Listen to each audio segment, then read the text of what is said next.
ত্রয়োদশ জাতীয় সংসদ নির্বাচনে বিজয়ী সংসদ সদস্য ও নতুন মন্ত্রিসভার শপথ ঘিরে শুরু হয়েছে প্রস্তুতি। সার্কভুক্ত দেশের পররাষ্ট্রমন্ত্রীদের আমন্ত্রণ জানানো হয়েছে বলে জানিয়েছেন বিদায়ী আইন উপদেষ্টা আসিফ নজরুল।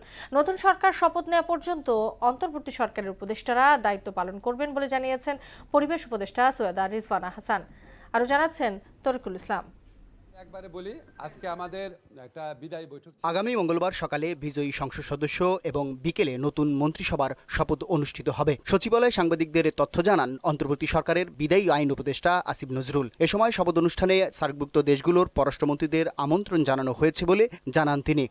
এখন পর্যন্ত পররাষ্ট্র মন্ত্রণালয় আছে তাদের পক্ষ থেকে সার্ক কান্ট্রিগুলোর পররাষ্ট্র মন্ত্রীদের বলা হয়েছে।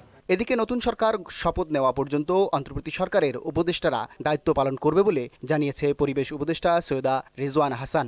অভিজ্ঞতা কাজে লাগাতে গেলে যে আপনাকে মন্ত্রিসভাতেই নিতে হবে এমন তো কোনো কথা নেই, তাই না? পরামর্শ নিতে পারে অবশ্যই। নির্বাচন পরবর্তী পরিস্থিতি নিয়ে কথা বলেন প্রেস সচিব শফিকুল আলম। ফরেন সার্ভিস একাডেমিতে তিনি দাবি করেন ত্রয়োদশ জাতীয় সংসদ নির্বাচনের মাধ্যমে পুলিশ তাদের মর্যাদা ফিরে পেয়েছে এবং নির্বাচন পরবর্তী কোনো সংখ্যালঘু নির্যাতনের ঘটনা ঘটেনি।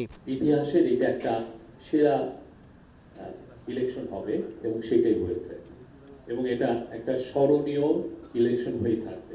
এই ইলেকশনের মাধ্যমে পুলিশ তার আত্মমর্যাদা ফিরে পেয়েছে।